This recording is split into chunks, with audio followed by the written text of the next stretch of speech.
What's good, y'all? We're back up to something media. We are here with guests from the Purr season coming up very soon here in about, what, a week? Is it a week? Week or two? 2 weeks? 2 weeks. Mm-hmm. Yo, it's about to be a banger event. Y'all definitely come out. But we have special guests, so I'm going to let them introduce themselves.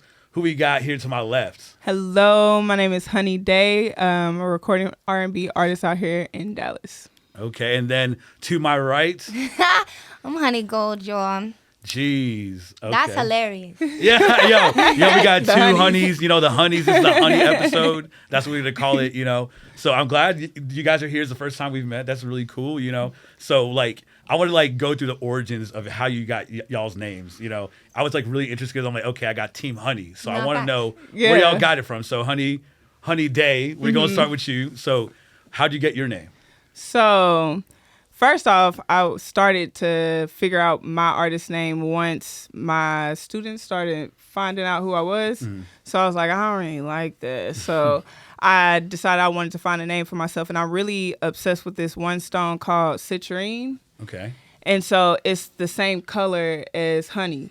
So I was like, I don't want to have the name citrine, so I'm just going to go with honey. Right, okay. And then Daii, I went with it because altogether it just symbolizes like success for myself and those around me. So I just wanted it to be connected to my name. Oh, I love that. That's actually wild. really, I love that. Okay. You know what I'm saying? So, you know, twin, you know what I'm saying? Shaking hands and that. Okay. Okay. That's beautiful right I'm there. gonna air dap you on that one. Yeah. Yo, Team Honey, you know. But so Honey Gold, how did you come up with your name? That's very unique, Honey Gold, since like, you know, pretty much the same color too. Yeah. You know? That's wild. Okay, so for me, I'm gonna put myself on Front Street. My real name is Monica. Okay. But I'm mixed.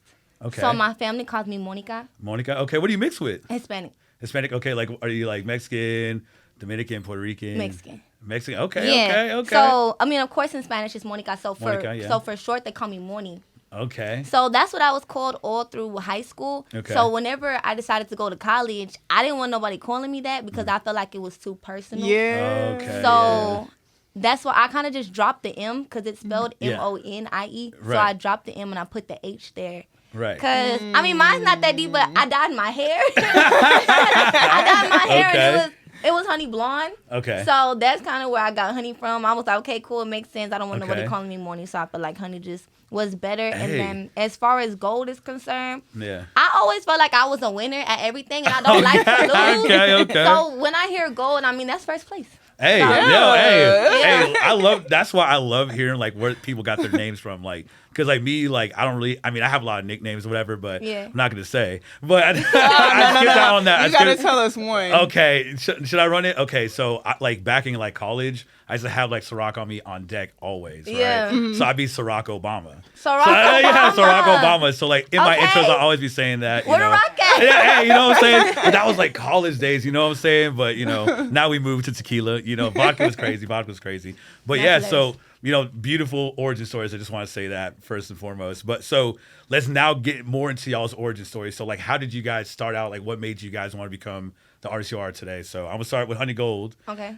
How'd you get like come up? Like, what made you want to become the artist you are today? Since you are like pretty much like, you know, like your sound too. It's like very like unique. You know what I'm saying? Like the 20-something album is what I was listening to it on the way here, and I loved it. Like the sound, everything was so crisp. Everything like the transitions, the flow is amazing, immaculate. So for me, I call myself a writer first. Right. Because I've always been like, I'll be damned if somebody push my pen. I don't care if you're a man or a female. I just feel like I can create my own sound because I have so many different genres that I feel like I can tap into. Right. So for me, it started when I was 8 because that's whenever I first started writing. So I was writing pop music. I wanted to be Hannah Montana so bad. Like, I really was just like, okay, I'm going to be the next pop star. Yeah. But eventually I stopped, and as soon as I turned 13, I started rapping. Okay. So I called it my superpower because, you know, like on them corny-ass movies, like when you want to be like a witch or something, when you turn 13 is when you get your superpower. So for me, that was kind of just like where I started from. But as far as like the artist that I am now, I don't know. I really can't say because it's really just growing up around music and wanting to be like the people that you just watch, I guess. Right. And if you can do it, then why not? Like, if you got the talent, then you might as well. Right. Especially the hard work, too. I'm guessing, like, a whole album, too. Like, I'm pretty sure that takes, like, a whole thing, getting a concept, everything, Facts. So, like, where'd you get the 20-something from? Like, what inspired you to name it for that? 20-something? Okay, well, for me, that's whenever I started singing. Mm-hmm. I didn't start singing until I turned 20. So, and that's whenever, like, shit started hitting the fan. Like, they be like, welcome to the 20 club. Oh, God. Because this shit sucked. Nah, but just as far as, like, I called it 20-something only because I feel like, I mean, anybody can relate to it. It necessarily doesn't have to be just considered for the 20 club. But for me, this was my 20-something because it is a story. Like, when you listen to it from top to bottom, I told my own story from what I was going through when I was 20, and I made sure to finish writing everything before I turned 21. Wow. So I gave that the deadline. My manager gave it the okay, and that's kind of where that came from. Okay, love that. Now, Honie Daii, what was your upbringing? What was, like, your influence and your inspirations, like, coming up, and, like, what made you start, singing? Because you have a beautiful voice. We were just talking about this before.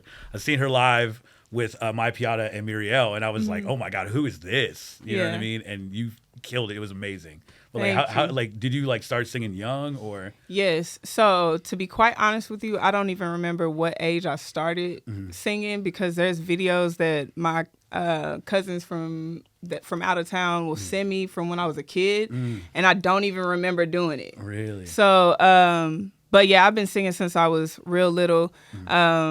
And my brother, one of my older brothers, he's a DJ, but he used to play a lot of music around the house. My parents played a lot of music around the house.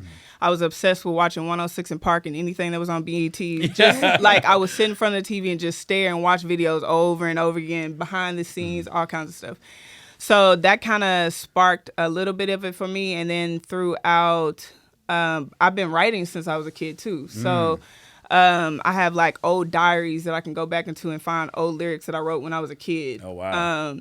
So I can't put a pinpoint on what age I started, but once I got to going into middle school is when I started really coming out of my shell, because I was super shy growing up. Okay. Still shy, really? A little bit, but it's only when I really don't know people. So I just kind of like, oh, hey. Gotcha. Okay. Like, I guess it's cool. Yeah.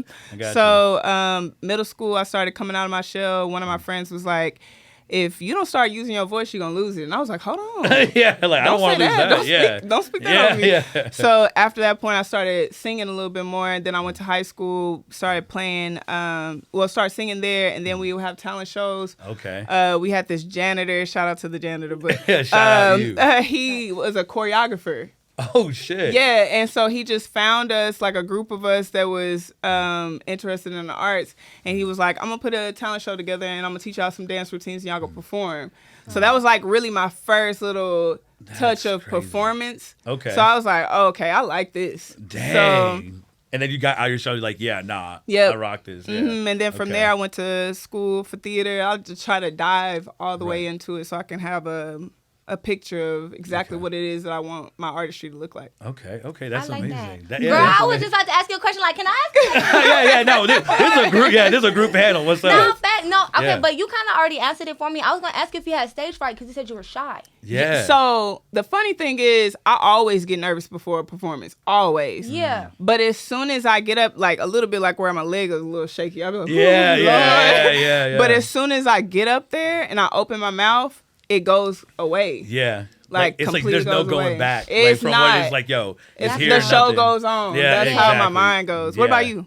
Girl, I had stage fright. Yeah, really? it's no, serious. I had stage fright. No, I was scared. Like I was scared. Like a big bitch was gonna beat my ass as soon as I touched the stage. I was scared. Like I didn't like step out of my comfort zone to get on stage until I turned 18. Jeez. Damn. Was that your first show when you were 18? Yeah. Okay. No, I was scared. But my whole thing was with me, I felt like I was so backwards. It was like I felt like I was supposed to be on stage, Right. but I was scared to go on stage. Yep. I was a cheerleader. I did basketball. Like, Yeah, like you're used to the crowd. You can catch me doing all this shit, but whenever it got time to like really like do something, oh my God, y'all, I was so pussy. I was scared. I was so scared. So that's what's up. I'm really listening like, damn, you a bad bitch. Because I was scared. Yo, it's crazy because like people think like for me like everybody's like you got all the confidence in the world. I'm like yeah, but like when I get on that stage like my hands are shaking, my voice is shaking. I'm like okay, nah, I gotta like get used to it. You know, because like we hosted 3-6 Mafia last year and Carne Asada last year, and we're just like. Yo, I'm scared like every single time I touch the stage. I'm like, yo, I'm gonna take a shot real quick. I'm good, you know. But that's what I do. It's like, but are there like any like rituals before you guys go on shows? Like, you know. Don't talk to me. don't talk to me. Yes. Don't talk to me. Do not talk to me. Because my people will hype me up. Yeah. Like, they'll be like, you got this, Mooney. You got this. You finna go out there, you finna kill it. Because my family does come. Right. So they'll be like, you're going to kill it. Yeah. She's not even that good. I'll be like, oh, please shut up. Please shut up. Don't talk shit. Because then I feel like I'm going to get up there. And I believe in karma. So I feel like someone going to talk shit about me as soon as I get on stage. Yeah, no, don't talk to me. Yeah. Don't speak. Or at least don't talk to me about like going on stage. You're gonna make me. It makes me nervous. Yes, Right. It's like. Yeah. I was like, oh, I feel you. Yeah, no, I just need to relax. I can't drink though. I can't drink. Not before like And I can't smoke. yeah. Nope. Yeah. Nope. I need to be. Focus. What's your zodiac? I'm a Taurus. I'm a Virgo. That Me makes too, sense. Team Virgo. Hey, Team Virgo. Hey. You know, hey, Virgo gang. You know. Oh God. No, but we fuck with y'all. Yeah, I fuck with Virgos. I fuck with everybody. You know what I'm saying? There's, you know. I ain't say all that. But yeah, so like pretty much like don't talk to nobody at all. Like, but so that's For me, like I'll talk, but I cannot talk to you long. Right. Because okay. number one, I'm already going through my material in my mind. Right. And the more I'm talking to somebody, it's gonna slip away. Right. Because I'm having a conversation with you, so I'm focused on what we're talking about. Yeah. So I prefer not to be talked to before the show. And then like what you say, I have some of my brothers, they will hype me up, but it'll be too much energy for me. I'll be like, okay, please. Right. But I love it because I'm like, but do that in the audience. Because, do like in the crowd because you can get a crowd reaction. I can feel that. Yo, yeah, like okay, I'm cool, I'm chilling here. Yeah. And I can't smoke, I can't drink before performance. Like. Okay.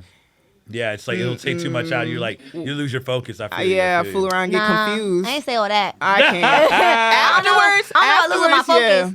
Yeah. I mean, I'm gonna take a little serious, but like, nah, yo, but to really just be like, I'm gonna take a shot. I don't know. I get too out of my body when I drink. I don't like, that's what I'm saying. Yeah. I'm like, y'all sing lyrics for me. I'm like, yo, this they don't know my lyrics. You know what I'm saying? That's how I feel. I'm like, yo. I'm like, damn. I guess. Might turn the mic on accident. Yeah. I'm gonna be like, yo, there's something wrong with the mic. You know what I'm saying? But yeah. So. Going with that, so situationships, that's what I want to talk to you about. So what was like the idea of, obviously situationship speaks for itself, but like did it come from a place that like, you know, like you personal? Personal? Yeah. Yes, it did. Okay. I wrote it a while back, so it's not currently where I'm at. Okay. Not in a situationship anymore. Okay. But anyway, so I remember I was talking to somebody. I really liked them. We were really cool too. Yeah. So I was like, oh, this could go somewhere. Yeah. But we were in this phase of where it was like, it is a possibility that this could really go somewhere. Right. And then at the same time, you're not really committing to what you're trying to do. It was throwing me off. Right. And so it just really hurt my feelings, to be quite honest with you. It just hurt my feelings. But you're in a better place now. Oh, absolutely. Was he a Sagittarius? No. I ain't even gonna say that. What was the sign? Tell us the sign. Yeah, at least you don't gotta tell us the name. We want to know that. This is a Honie podcast exclusive. Was it a Gemini? Huh? Oh, okay. What? Oh, okay. No, Was you it didn't. Nah. Was it a Gemini? No. Tell us. Give it a shot. It was a Leo. A Leo? Okay. No, it's like It was a Leo. And so my feelings was really hurt by it. So I was just like, okay. And I remember, because for me, if it's really personal to me, I'll get a little teary-eyed. I ain't gonna lie. If it hurt my feelings, I'm gonna release. Yeah, exactly. So, the best way is to write. Exactly. Yeah. So I was at the house. I had this beat, and then I had on this purple like silk like nightgown that I was wearing. And I remember crying a little bit, and the teardrop hit what I was wearing. And then I went to school, and I was having a conversation with somebody, and then they said the word inconsolable. And I was like, it just inspired me. So then I went home, and that's kind of where situationships started from, was inconsolable tears on my silk dress. So that's me telling the rest of the story of what it was like being in a situationship at that time. Dang, situations just be hurting. I ain't Yeah, gonna lie. that shit hurts. You been in some situations, Yeah, but it wasn't my fault. It Let's put it that way. It wasn't my fault. I'll take It's never accountability. Dan's But I'll fault. take accountability if it was mine or whatever Drake said. You know what I'm saying? Like, you know, that's me. I'll take accountability if I'm wrong. But Yeah. Okay. This time wasn't, you know. But do you think that was like one of your most personal records, you feel? That you've No. written? What do you think is the most personal record you've written? It's a record that's not out yet. Oh, wow. Yeah. You want to give us a sneak peek? Here on the Honie podcast? So I wrote another song that's more personal, but I think it's more just like family, what I went through. Yeah. Okay. So I just connected in that song of just expressing about losing something, like losing a loved one. And so from there, and it was cool because, not cool, but it was cool at the time when I look back on it, because I went to the studio right when my papa had passed away. And so I got to sing that song, recording it from that place. Wow. So to me, that's probably my most personal song, because I feel like I can hear where I was at that time when I recorded it. That's So- amazing. That's very beautiful. Yeah. That's extremely beautiful. Yeah. But I'm glad you're in a better place for sure. Absolutely. And Honey Gold, what is like your Yeah. most personal record or your most favorite record that maybe you haven't made yet or it's in the works right now? Oh, no, I made a lot of songs. Oh, yeah. Tell us. I ain't gonna tell that. Yeah. I'm not gonna lie. If I'm being quite honest with you, with everybody, let me not just say you. Okay. I want anybody to feel left out. Y'all, I put my business on Front Street. Like, literally Yeah. with every song I make. Really? Like, every song, like, the story that I'm telling is from experience. So I've either seen it or I'm going through it. And 9 times out of 10, I'm going through it. So I want to say every song, but as far as, like, what song kind of hits the most, that's out, I'll say. From a singing standpoint, I would say Shoulda Waited. And from a rap standpoint, I'll say Daydream.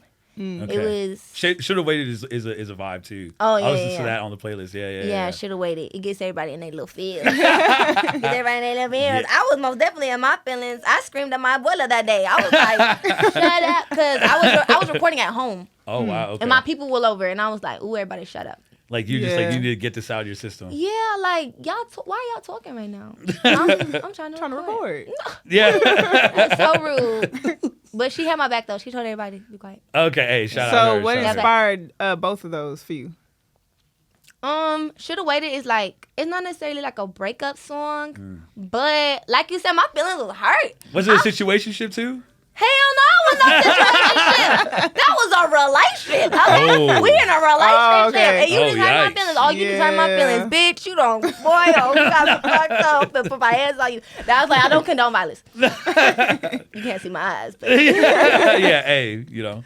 yeah, no, that was the relationship. My feelings was just like all tied up together. I mean, I tell the story. Yeah. It's very, like, there's no hidden gem, hidden message. Like, Yeah. I'm very straightforward with my music only because I feel like it'll be better for fans. Because then, like, okay, I can most definitely relate to this one because I went through this. Like, I mean, people go through things all the time. So I feel Absolutely. like that's just kind of where I was in that headspace. But as far as Daydream, I wasn't worried about nothing. I mean, I was fucking free at that point. Yeah, you felt the complete opposite. Yeah, like for that, it was just like, I'm next up. Like I'm next up, Right. coming out of 223. 223 is East Dallas, if you didn't know. Okay. And Triple D, like I'm the next from Triple D, 223. Like I feel Yeah. like I was speaking in a place where I was in a vibe. Can y'all relate to, like, what's the best way I can explain it? There is a certain point of time in your life.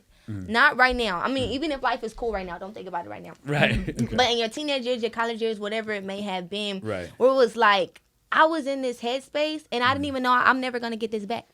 It was such a vibe that I didn't know I was going to never have that vibe because Right. personalities change, people change. And whenever I heard that people change, I really took it like in a negative way. Yeah. Like, oh, this bitch switching up. But in reality, it's just like, nah, life just happened. Yes. And it fucks people's mental state up to where it's like, okay, I'm never going to be the same after this Right. particular situation. It may not even have nothing to do with you as a person or y'all's relationship that y'all had. It's just kind of like, I'm not the same person that I was no more. But for me, when I wrote the song and I recorded it, I was so chill. It was such a vibe. I was going out. I was kicking it. Like, you're in a better headspace. Like that was probably the most chill I would ever be. So that's why the song is so chill, but it's hard at the same time. So it's like.